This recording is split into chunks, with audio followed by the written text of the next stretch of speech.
Hey, sevimli dostum, yaxshimisiz? Ovozimni anglag'iningizga ko'p rahmat. Men sizning o'sib yetilish yo'lingizdagi sirdishingiz Fazilat Kerim. Aldığımız kisan program tarqatilgandan keyin o'ylamagan yerdan nur olgan do'stlarimiz menga xat yozib, o'zlarining beshdan o'tgan haqiqiy ishlarni so'zlab berdi. Texnikaga mas'ul inimiz, "Hada, siz ayollarning turmushga pishgan, o'ziga ishindigan, erlak muhtoj bo'lmaydigan qilib tarbiyalab chiqadigan bo'ldingiz. Men kelgusida to'y qilsam, sizning programmingizni tanlab anglasam bo'g'idek" dedi. Sevimli dostum, mening deydiganim, har bir ayol o'zining ayol bo'lganidan faxrlanib yashashi, hayotning jafosini emas, eng go'zal ta'minni tetib yashashi, boshqalar tarafidan so'yilishi, o'zini cheksiz so'yishi, oilada tegishli hurmatga ega bo'lib, oilani inoqlikqa, haroratga ega qilishi, bir jalbkor, go'zal, yaqinlik, muloyim, kishi qalbini illata oladigan, oilani texmo go'zal kelgusiga boshlay oladigan bo'lishi kerak. Mana bu ayol bo'lishning haqiqiy ma'nosi. Agar siz mushunaq ayol bo'lishni xohlasangiz, undaqda do'stim menga aytishing. Bu yerda biz sizga o'xshash o'zgarishni xohlaydigan, ko'rmag'an xonim-qizlarimiz bilan birlikda o'sib yetilamiz. Undaqda do'stim, bugungi programmamizda anglashga tayyor bo'ldingizmi? Bugun biz shu yillarda hammamizni oldigan Koreya filmlari degan tema ustida to'xtalamiz.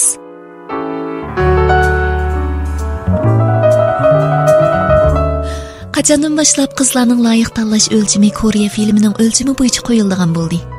Qiz bosh personaj ham sat, ham semiz. Doim kichikina bir ishni o'ngshab qila olmaydi, hatto kambag'al oiladan kelib chiqqan bo'ladi. Ammo bir kelishgan puldor boyvachcha yigit bu qizni talvilachi yaxshi ko'rib qoladi. Atrofidagi nurg'un munavvar qizlarni rad qilib, ota-onasining qarshi turishiga qaramay, bu qiz bilan to'y qiladi. To'ydan keyin butun muhabbatini bu qizga beradi. Qiz o'ngishli qalda faqat bir yigitga yiqib qolganlik sababidan nurg'un qizlar bir umr tirishibmi erisha olmaydigan turmushga erishidi. Bu xiyolni men qilib boqqan. Ammo mening yo'ldoshim hargizmi kinolardagi kelishgan boyvachcha yigit emas. U intayin oddiy soda bo'lib, 30 yoshida andin menga yo'liqib, o'zidan 6 yosh kichik men bilan to'y qilgan. Bizmi hargiz kinolardagi voqealarga o'xshash cho'nglar qarshi turib, nurg'un qiyinchiliklardan keyin andin birga kelganmi emas. İkimizning muhabbatimiz butun dunyoni titratgudek muhabbatmi emas. Ko'chalarda birga mang'idimizda u sat turdi deb qo'l tutishib menga qo'shilmaydi. Boshqalarga o'xshash har xil sovg'atlarni berib turmaydi. Hatto sayohatga elib chiqmaydi. Tug'ilgan kun, to'y xotira kunimizda faqat o'zi o'g'irliqcha yig'ib qo'ygan pulni menga berib, yaxshi ko'rgan narsangizni elib eling deydi. Bunday qilib aytganda, kinolardagi shu qizlarga silishtirganda mening turmushim sal bechora edi. Ammo herhalde xotirjam edi. Sayohatga elib chiqmagani bilan uyimizda herhalde jiddiy ishlarga taqobil turgudek qutqizish pulimiz bor edi. Ko'chalarda boshqalarga o'xshash qo'l tutishib mangmagani bilan yangi telefonni menga berib, mendan eshib qolgan telefonni ishiltatdi. Men gulga amraq degan so'zim bilan o'ylimizdagi o'zi tikkan gulni o'sib, qizimdan avatdi. Men ma azaldan o'zimning bundaq oddiy soda erga tekkinimdan pushaymon qilib baxmidim. Koreya kinolaridek tangdossiz kelishgan yo'ldoshim, cho'ng daja, tayyor mashina, esil sovg'atlar bo'lmagani bilan meningcha bu o'ziga tushliq baxtga to'lgan turmush. Albatta meningmi kinolardagi shu qizlarga o'xshash taqobil turg'il bo'lmaydigan qiynabam, yo'ldoshimning atrofida bir-biridan chiroyli puldor qizlarmi yo'q. Oila kelib chiqishim sababli yo'ldoshimning uyidagilarning kamsishiga uchraydigan ahvol texmi yo'q. Bu yerlarni o'ylaganimda hatto o'zimni intayin baxtli his qilaman.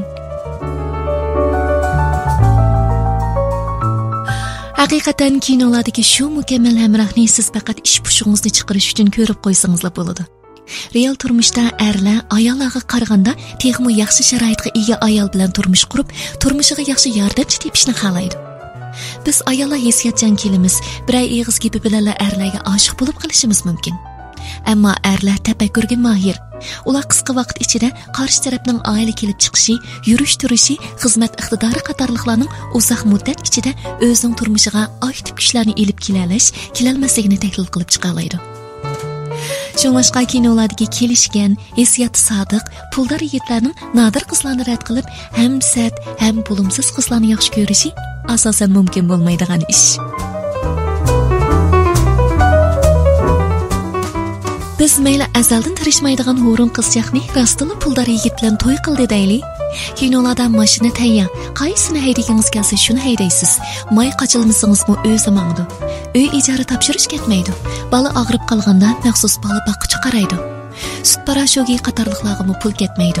Hammasi oldin o'rinlashtirilgan. Real turmishda siz agar hech qanday tirishmaylar yuqorqi narsalarga ega bo'lsangiz, undaqda sizning hatto gap qilish huquqingizmi bo'lmaydi.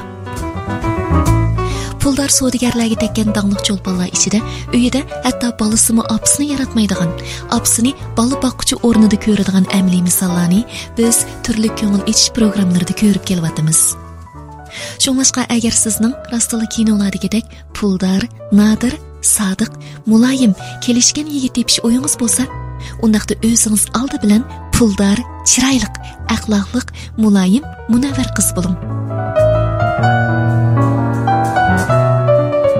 Sevimli do'stim, bu ko'z qarashga qo'shilamsizkin. Bugun fazilat keram sizga mushaga jamra bo'lsin. Albatta kelak sonimizda biz o'xshashlar nadir mazmunlarni do'stlarimizga yetkazamiz. Shundaqla do'stlarimiz bilan birlikda o'sib yetilamiz, texno mukammallashimiz. Xayr xo'sh do'stim, kelak son programmamizga ko'rishaylik.